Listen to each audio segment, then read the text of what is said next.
Good morning, students. Welcome in the next lecture. So today we will discuss about polarography, their definition, principle involved in polarography, then various type of current that produce in polarography. They also discuss in this lecture, and plus Ilkovic equation that involve in polarography. तो ये सारे topics जो हैं आज के lecture में हम discuss करेंगे। तो फर्स्ट इज़ पोलैरोग्राफी। अब पोलैरोग्राफी क्या होती है? Polarography is basically is a electro analytical technique. अब एनालिसिस में हम इसको स्टडी कर रहे हैं तो they are analytical technique. Electro यहाँ पे क्या होगा, एक इलेक्ट्रोकेमिकल सेल की फॉर्मेशन होगी जिससे हम किसी चीज़ को एनालाइज करेंगे, इसलिए हमने इसको बोल दिया electro analytical technique that is used for measuring the current flowing between two electrodes present in the solution. कि हमारे पास कोई सोल्यूशन है, फॉर एग्जांपल किसी कंटेनर में सोल्यूशन है, उसके बीच में टू इलेक्ट्रोड्स है, हम मेज़र करेंगे कि उसमें दोनों इलेक्ट्रोड के बीच में कितना करंट जो है फ्लो कर रहा है, तो उसको हम बोल देंगे पोलैरोग्राफी। तो पोलैरोग्राफी क्या है? एक इलेक्ट्रो एनालिटिकल टेक्निक जिसमें हम मेज़र करेंगे कि टू इलेक्ट्रोड्स के बीच में कितना करंट जो है वो फ्लो कर रहा है। ठीक है, उन दोनों इलेक्ट्रोड को हम किसी सोल्यूशन के बीच में डिप करेंगे, उस सोल्यूशन में कितने आयंस हैं उस बेसिस पे करंट जो वो फ्लो करता रहेगा। ठीक है, उसी करंट को हमें मेज़र करना है by using polarography, in which electrode potential is applied in the form of voltage. हम क्या करेंगे, वहाँ पे पोटेंशियल जो है अप्लाई करेंगे किसकी फॉर्म में? वोल्टेज की फॉर्म में। ड्यू टू दिस वोल्टेज हमारे जो एनालेट जो सोल्यूशन होगा उसके जो आयंस है वो उनकी डिफ्यूज़न हो जो है प्रोसेस वो स्टार्ट होगी, आयंस डिफ्यूज़ होंगे, वहाँ पे क्या होगा, आयंस की मूवमेंट होगी जिसकी वजह से करंट जो है जनरेट होगा और हम पोलैरोग्राफी में उस करंट को मेज़र करेंगे। ठीक है, polarography is a electro analytical technique and in which we are measuring the current flowing between the two electrodes, और उसमें क्या करेंगे, हम इलेक्ट्रोड पोटेंशियल अप्लाई करेंगे in the form of voltage apply करेंगे, and due to that voltage the analyte will be diffused. जैसे voltage apply होगी, जो एनालेट है जो हमारा सैंपल है उसके आयन डिफ्यूज़ होना स्टार्ट कर देंगे, उनकी मूवमेंट होगी और करंट जो है वो जनरेट होगा जिसको हम मेज़र करेंगे। Okay, the next is the purpose of this technique is to determine the concentration of a particular solute and their nature. तो बेसिकली इस टेक्निक का काम क्या है, जो भी हम एनालेट ले रहे हैं या कोई भी सैंपल ले रहे हैं उसकी कंसंट्रेशन को डिटरमाइन करना कि वो कितनी कंसंट्रेशन में प्रेजेंट है, उसका नेचर कैसा है। ठीक है, and polarography is also known as polarographic analysis in analytical chemistry. अब हम एनालिटिकल केमिस्ट्री ही स्टडी कर रहे हैं, तो polarography is also known as polarographic analysis. Okay, the next, the technique is considered to be electrochemical method, and it is this technique also known as electrochemical technique या electrochemical method भी बोल सकते हैं। क्यों? क्योंकि ये जो मेथड है they are responsible to analyze solution of reducible and oxidable substance। कि जो भी हमारा एनालेट है या सैंपल है उसमें रिड्यूसिबल एंड ऑक्सीडाइजेबल सब्सटेंस जो प्रेजेंट होंगे उन सबको भी हम एनालाइज कर सकते हैं। तो यही आ गया कि नेचर वो कैसे है, उनका नेचर कैसा है, रिड्यूसिबल है, रिड्यूस करेंगे या ऑक्सीडाइज करेंगे, उसके नेचर को भी हम डिटरमाइन कर सकते हैं। तो these are the basic introduction of polarography. Polarography में मेन पॉइंट्स हमने क्या डिस्कस करें, it is an electro analytical technique and measuring the current flowing between two electrodes, then potential electrode potential will be applied in the form of voltage, and the voltage due to this voltage एनालेट will be diffused। ठीक है, उसी voltage के कारण क्या होगा, एनालेट के जो ions होंगे दे स्टार्टेड डिफ्यूजन।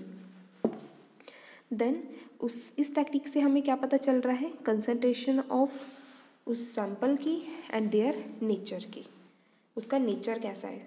ठीक है, सोल्यूट का। Then this polarography also known has polarographic analysis method या technique, and be also in nature में हम क्या डिटरमाइन करेंगे, उसकी रिड्यूसिबल एंड ऑक्सीडाइजेबल सब्सटेंस, कि जो हमारा सैंपल है हम एनालाइज करेंगे क्या वो रिड्यूसिबल है या ऑक्सीडाइजेबल है. ओके, तो these are the basic introduction of polarography. Then next is their principle. The principle of polarography is based upon gradually increase voltage. अब यहाँ पे हमने अभी लास्ट इंट्रोडक्शन में स्टडी करा कि इन पोलैरोग्राफी बी अप्लाइड पोटेंशियल. हम क्या करेंगे कि पोटेंशियल जो जनरेट होगा बाय अप्लाइंग दी वोल्टेज, उसमें पोटेंशियल अप्लाई कर रहे हैं इन दी फॉर्म ऑफ वोल्टेज. तो जैसे जैसे वोल्टेज इंक्रीज करेगी तो उनके आयंस की डिफ्यूज़न भी इंक्रीज होगी. ठीक है, तो प्रिंसिपल किसके ऊपर बेस्ड है, increasing voltage that is applied. कहाँ अप्लाई करेंगे, बिटवीन दी टू इलेक्ट्रोड्स. दोनों इलेक्ट्रोड्स कहाँ प्रेजेंट होंगी, उस सोल्यूशन में डिप करी होंगी. ठीक है, तो principle is based upon gradually increasing voltage is applied between two electrode. दोनों इलेक्ट्रोड के बीच में जो वोल्टेज अप्लाई करा है उसके ऊपर उन दोनों इलेक्ट्रोड में से वन इलेक्ट्रोड उसको हम बोलेंगे polarizable and other electrode are act as a non polarizable. Two electrodes थी, एक को हम बोलेंगे polarizable, other electrode are called as non polarizable. तो पोलराइजेबल का एग्जांपल है यहाँ पे dropping mercury electrode. Non polarizable का है एग्जांपल मर्करी पूल. ठीक है, उसको हम डायग्राम्स के साथ देखेंगे नेक्स्ट स्लाइड में. अभी तक याद रख लो, टू इलेक्ट्रोड्स थी, one is polarisable, other one is non polarisable. ठीक है, तो पोलराइजेबल इलेक्ट्रोड कौन सी होती है, polarisable electrode have a charge separation at the electrode and electrolyte boundary. जो हमारा इलेक्ट्रोड और इलेक्ट्रोलाइट है, इलेक्ट्रोलाइट आ गया जो भी हम उस सोल्यूशन के अंदर ऐड किया होगा, फॉर एग्जांपल KCl, NaCl, इस तरह का सपोर्टिंग इलेक्ट्रोलाइट जो भी ऐड करा होगा उनके बीच में क्या होगी, चार्ज सेपरेशन होगी. तो जो भी हमारी इलेक्ट्रोड एंड इलेक्ट्रोलाइट के बीच में चार्ज सेपरेशन होगी उसको हम बोलेंगे पोलराइजेबल इलेक्ट्रोड. और ऐसी इलेक्ट्रोड जहाँ पे चार्ज सेपरेशन जो है नहीं फॉर्म्ड होगी उसको हम बोलेंगे नॉन पोलराइजेबल. ठीक है, तो टू इलेक्ट्रोड्स यहाँ पे यूज़ हुई हैं, one act has a polarizable, other one act has a non polarisable.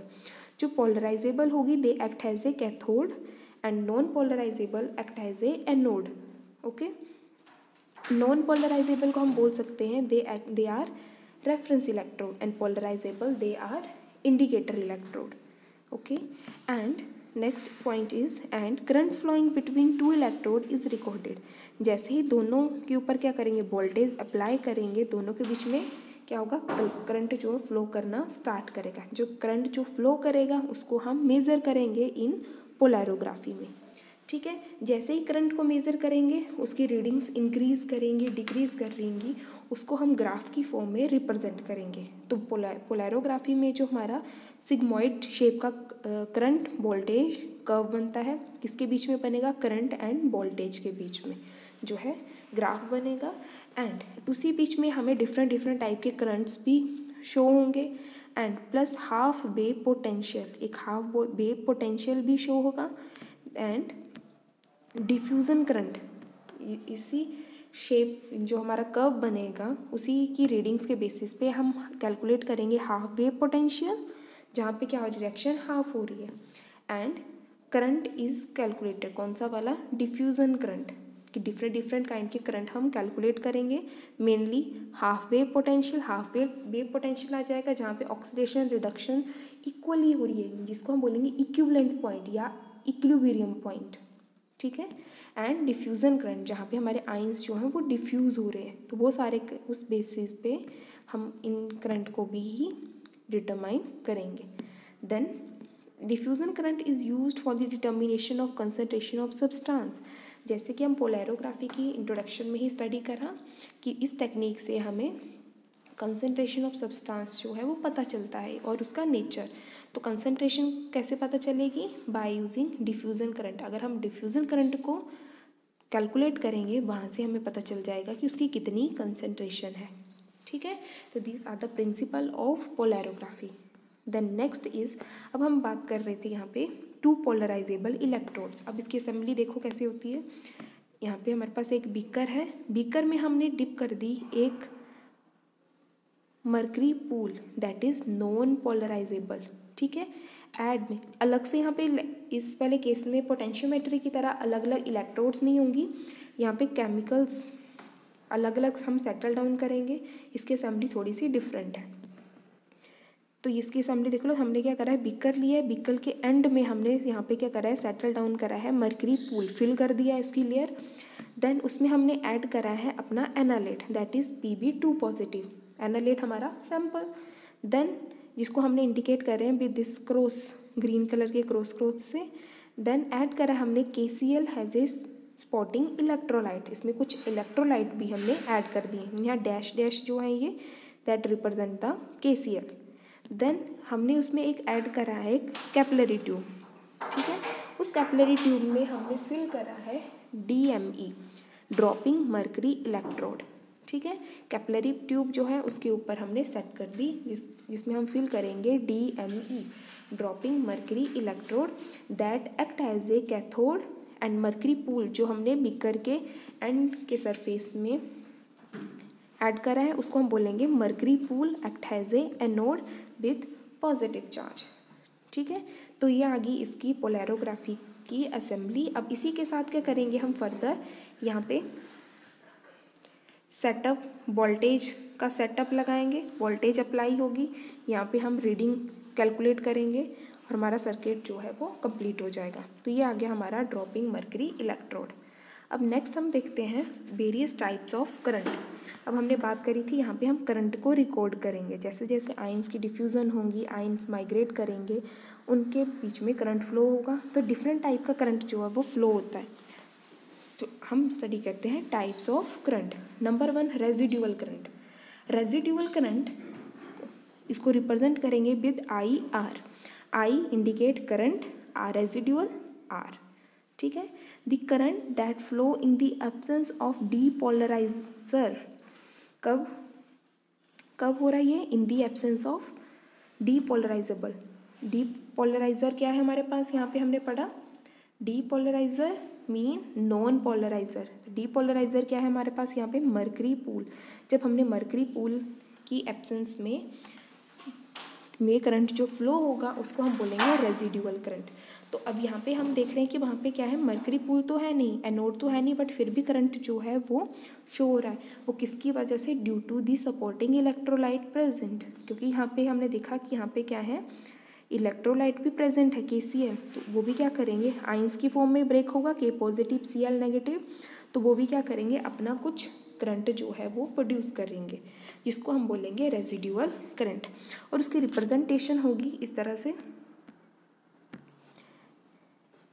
IR। उसकी अगर हम ग्राफ में देखें, जो हमारे पोलैरोग्राफी के ग्राफ्स होते हैं उनको हम बोलते हैं पोलैरोग्राम्स, ठीक है। तो जो graphs that plotted in the polarography they called polarograms. तो यहाँ पे जैसे रेजिड्यूअल करंट स्टार्ट होगा तो वो क्या होगा, बिल्कुल माइन्यूट सा करंट होगा।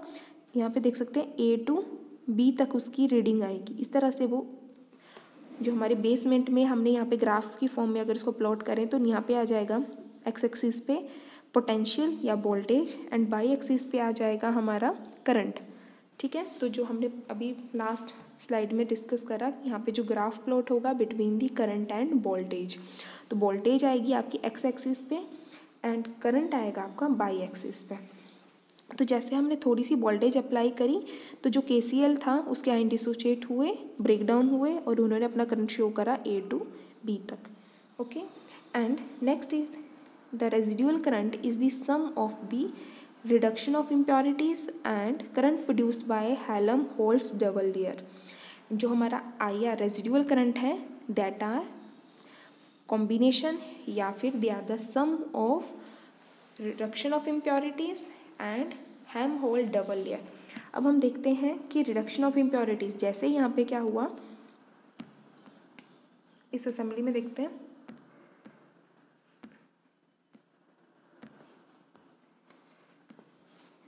हमने क्या करा, इसी सेटअप के साथ वोल्टेज अप्लाई करा, यहाँ पे वोल्टेज, यहाँ पे करंट की रीडिंग के लिए कुछ सेटअप ऐड करा और सर्किट जो हमारा कम्प्लीटली सेटअप हो गया।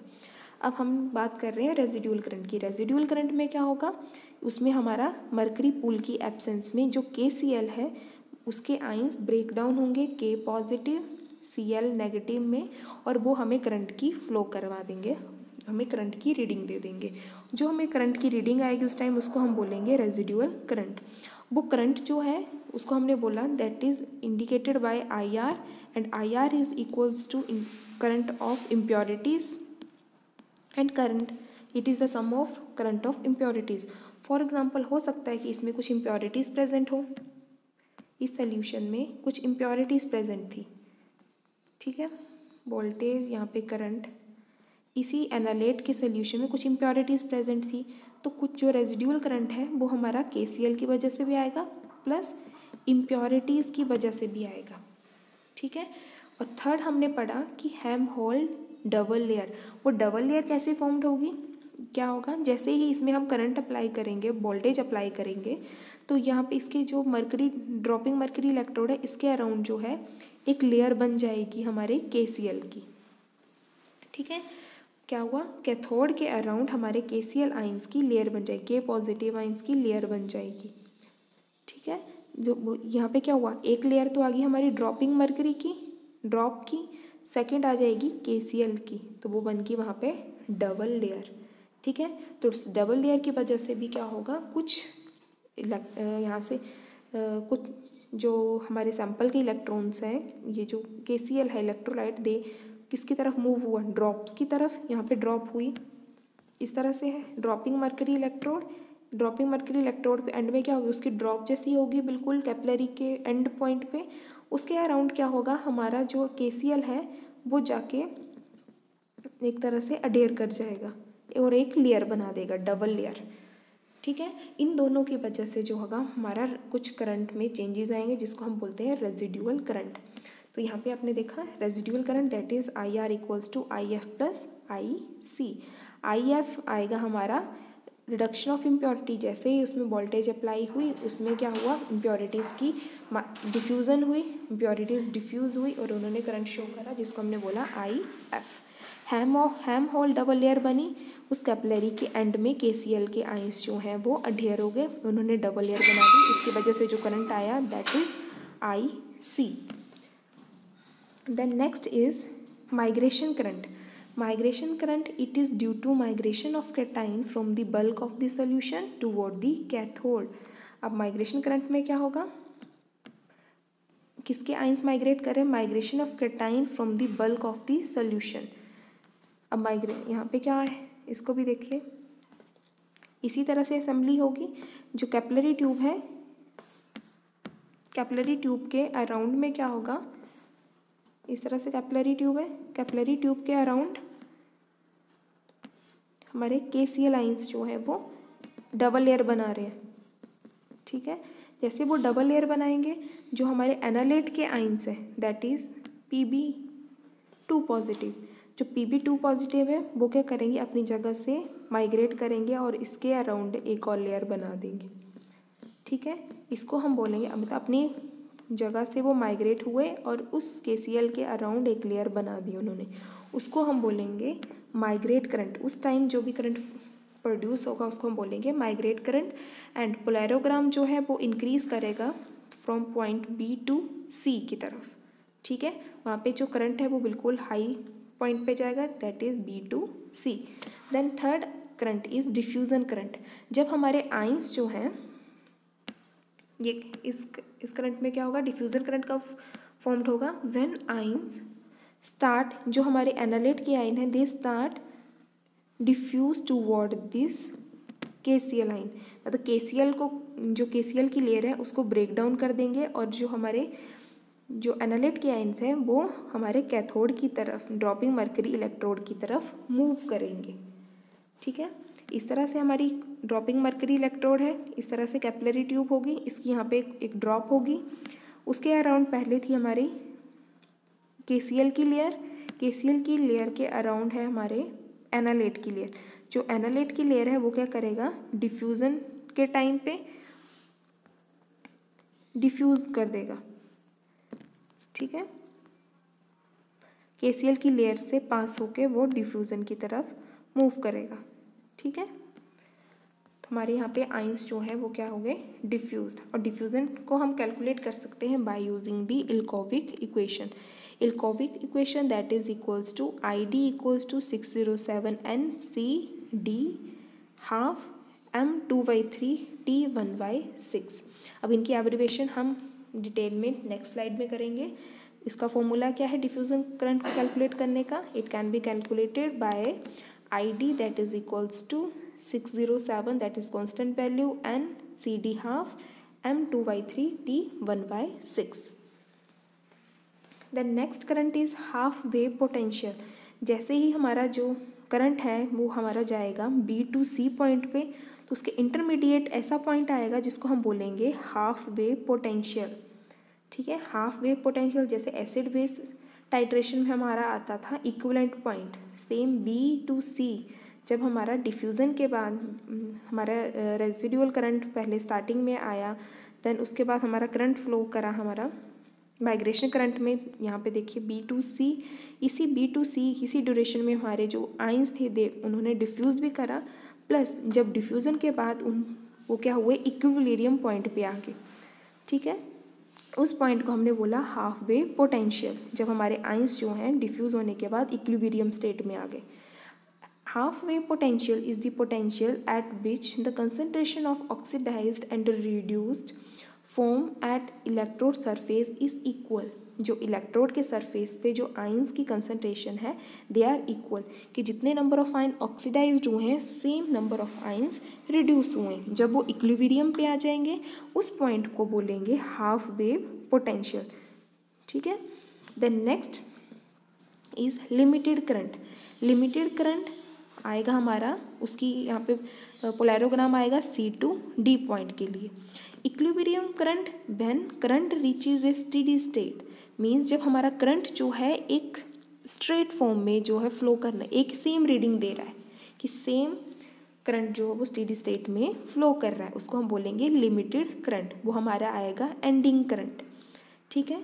At this point the rate of diffusion of ions, जो रेट ऑफ डिफ्यूजन आइंस है वो सारे हो चुके हैं 6 पॉइंट यहाँ पे C पॉइंट तक, that is equal to rate of reduction of ion. तो यहाँ पे क्या है, ना ही आइंस डिफ्यूज हो रहे हैं ना ही उनकी रिडक्शन हो रही है, तो we can say diffusion and reduction of ions they are equal. जब वो इक्वल हो जाएंगे तो हमारा करंट जो है स्टेडी स्टेट में आ जाएगा और उस करंट को हम बोलेंगे लिमिटेड करंट। एंड ये आ गया आपका लिमिटेड करंट। तो ये आ गया आपके 5। जब आपका पोलैरोग्राम आएगा तो उसमें डिफरेंट टाइप के करंट फॉर्म्ड होते हैं। सबसे पहले residual current, then migration current, then diffusion current, then उसी डिफ्यूज़न करंट माइग्रेशन करंट में हम इंडिकेट करेंगे diffusion and half wave potential को। Then limited current, limited current आ गया, उसका पोलैरोग्राम आएगा C to D जब हमारा जो रीडिंग है कांस्टेंट आ रही होगी, ठीक है, when current start flowing constantly. Then next is Ilkovic equation. अब जैसे आपने पढ़ा Ilkovic equation they are use to determine diffusion current that is indicated by ID उसका फॉर्मूला था that is equals to 607 NCD half M2/3T1/6। अब यहाँ पे देखते हैं ID indicates diffusion current, 607 is a numerical constant value, N is the number of electrons duly involved in electrode reaction। जैसे हमने यहाँ पे एनालेट यूज़ करा था Pb2 positive, Pb2 positive they reduce in Pb0, तो यहाँ पे कि उसकी N की वैल्यू आएगी 2। देन